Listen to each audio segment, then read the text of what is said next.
But they're talking right now about doing Anthony Joshua, Jake Paul. I know. I saw that. Jake Paul apparently wants that fight. And he agreed to, I think it was 99% to 1, where Joshua gets 99% of the money and he gets 1%. See if that's true. Got the Jake Paul thing. There's a lot of rumors that it says that 1991 was accepted on his side, but I can't find like where he said it. I just like a lot of Instagram. Maybe he doesn't care about the money. Like Jake Paul, like probably doesn't care about the money. Well, but he has plenty of money, and if he won, oh my God, if he beat Anthony Joshua, good Lord. I mean, that's a big if, right? I mean, Anthony Joshua, I do not think, Olympic gold medalist, former heavyweight champion of the world. What he did to Francis Ngannou, like, good Lord. Yes. Do you want that smoke? Yeah, I just think it's all about the promotion or whatever. I have no idea what the actual motivation is for that fight's not competitive. Joe Rogan jumped right into the madness of this matchup discussion, and you could sense the shock in his tone as he broke down the possibility of Jake Paul going up against Anthony Joshua. The fight's not competitive at all. Well, it's a dangerous fight. Yeah. Because Joshua's going to try to make an example out of him, for sure. And will. I mean, Anthony Joshua is one of the biggest one-punch KO artists ever. Yes. I mean, he's a one-punch fucking night-night guy. Yeah. You know, he's a great boxer, you know, very skillful. Yeah. The Ngannou fight, we all thought, it's like, Ngannou with Fury. It's like, wow, this guy's in the mix now. He's in the mix. Let's see what happens. And it's like, oh, okay. Yeah. That's what happened. Once he started, Rogan didn't hold back at all. He praised Jake for being a real athlete, a guy who wrestled seriously and isn't just an online entertainer acting tough. But when the talk moved to what might unfold if Jake walked into the ring with a prime Olympic gold winner and knockout machine like Anthony Joshua, everything changed in that intense moment. The AJ Jake Paul news seemed to come to a surprise for many. How close are we to making that fight, Eddie? Not that close. I mean, there are conversations. There's a lot of hurdles to overcome. But if he's serious about the fight, and if it can get made, there's a very good chance we'll do it. Is it on Netflix, and what did DAZN have to say of the fact that it made? One of the hurdles to overcome. But we were going to have an 8-round run out in December. Just so happens it might be against Jake Paul. Rogan laughed and basically said, this wouldn't even be close. Still, the matchup sits in that strange space between chaos, hype, and pure entertainment, the exact place Jake Paul always leans into. And that's where the talk turns to why this fight is even appearing on Joshua's radar. The money is massive.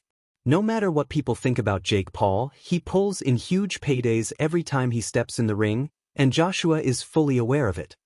I think it's great for boxing. I think the fight will happen. AJ is 1-0 against these guys that come in to these boxing careers late. So why not? He's a perfect guy to take him out too. He took Ngannou out. Why would he not take Jake Paul out? And for him, he'd probably make more money fighting Jake Paul than we'll fight anybody else that he can fight with. His legacy is already set. Olympic gold, unified titles, worldwide fame. It's all there.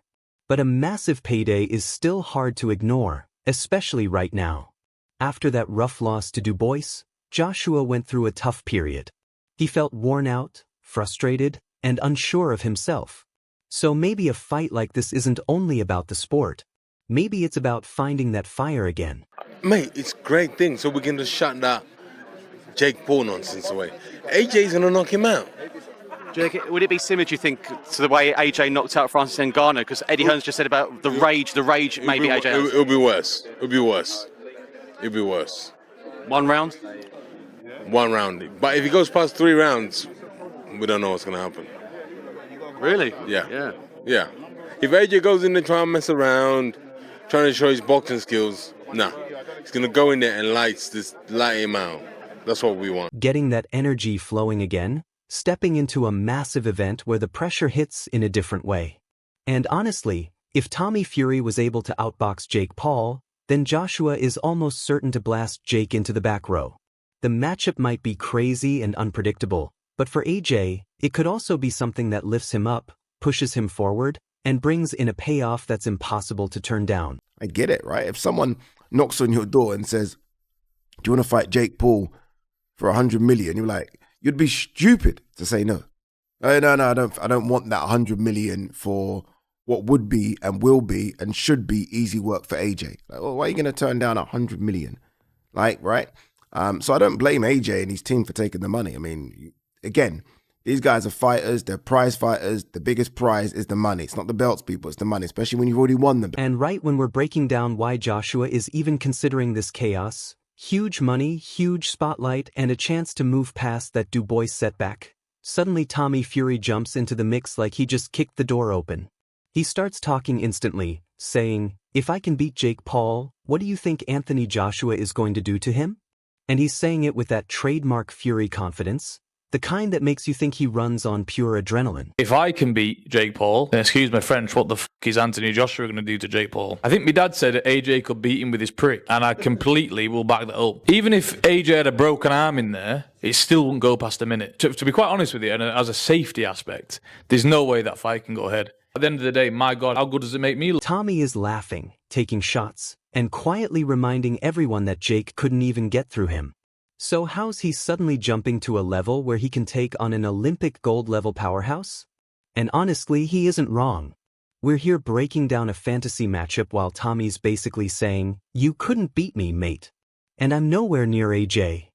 It's brutal, it's funny, and it's exactly the dose of reality this whole Jake Paul heavyweight dream needed. He gets beat by Jake Paul. Well, that automatically makes me two-time heavyweight champion of the world, doesn't it? There's no proper way. I've got to laugh about it. How are we even talking about this? He got his nut boxed off by me a little over 2 years ago, and now all of a sudden he's talking about fighting Anthony Joshua. It's like, come on.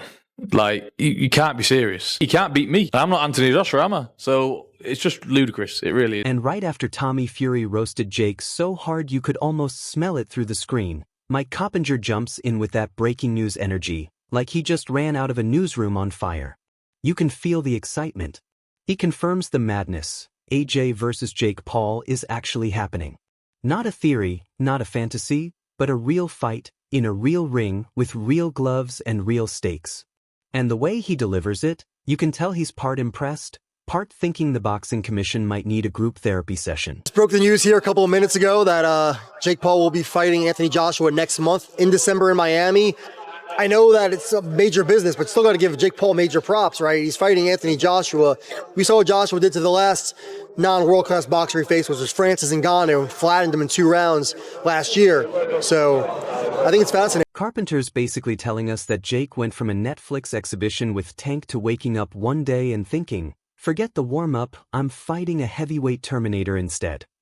And somehow, it all clicks because we get why AJ said yes. Easy prep, a massive payday, and a low-risk, high-reward setup that would make any accountant happy.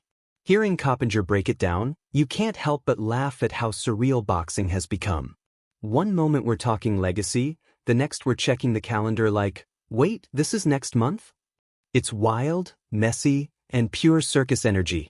And honestly, we're all tuning in, popcorn in hand, pretending to be shocked while secretly loving every second of it. Is there a right to question AJ's ambition in the game when he takes fights against Jake Paul? Sure, I think that's fair for anyone to question, but me personally, I can't blame him because it's a mega payday, and it seems like it's a low risk. I think it's low risk.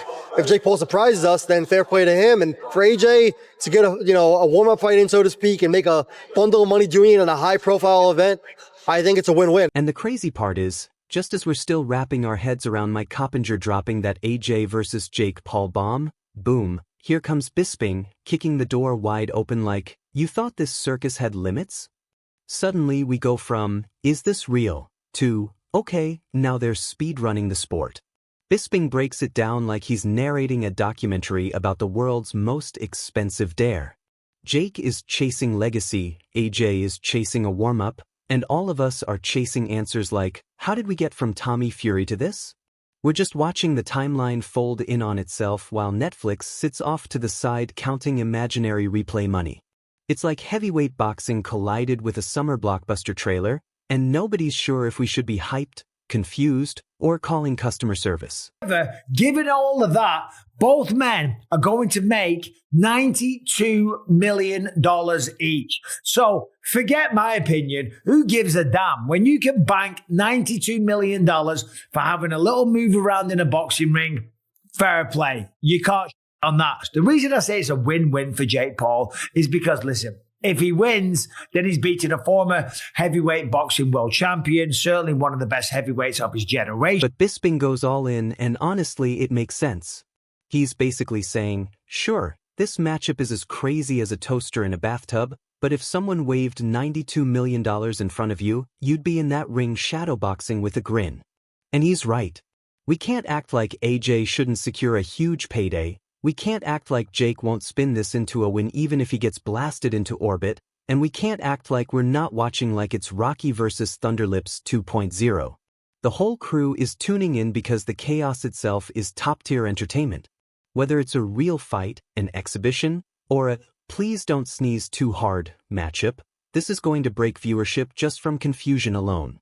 And honestly, I'm here for every second of it. Of course, a man that is way bigger than Jake Paul. Of course, it's a win. And if he loses, it's still a win for Jake Paul because he had the balls. He was man enough. He was willing to test himself. He would prove everyone wrong, all his critics, like me. By the way, I'm not like out there on an island by myself. Everyone says the same thing. And he would potentially prove all of those critics wrong. After all the chaos and madness, you have to ask, is this real life, or did boxing just slip on a treadmill and crash? Here's the truth. This fight is the perfect mix of spectacle, strategy, and pure insanity. We both know this isn't just another matchup. It's boxing waking up and choosing full-on entertainment.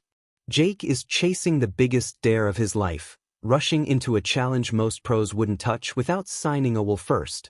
AJ is chasing a payday so huge it could fund 3 comebacks, 2 documentaries, and a luxury vacation for his whole family. Fans are strapped in like we're riding the front seat of a roller coaster built by people who skipped the safety manual. No matter how it ends, whether Jake shocks the world or AJ blasts him like a t-shirt cannon into the upper deck, everyone will be arguing, laughing, analyzing, and replaying slow-mo clips like they're evidence in court. This isn't just a fight. It's an event, a story, a moment you can't scroll past. And the wildest part? We're loving every second of it. There's no way that he loses to Jake Paul. Unless it's an exhibition match. Now, Eddie Hearn, Anthony Joshua's promoter, came out and said, we are not interested in an exhibition match. We only want a professional rules fight. And how would it work? Would it be an exhibition? No exhibition. So we're not interested in exhibition. It's a real fight. So drop your thoughts in the comments. Who's your pick? Which round do you see ending it? Is this brilliant matchmaking or total cartoon energy? And don't forget to like, share, and subscribe to Boxing Bloodline. Catch you in the next one.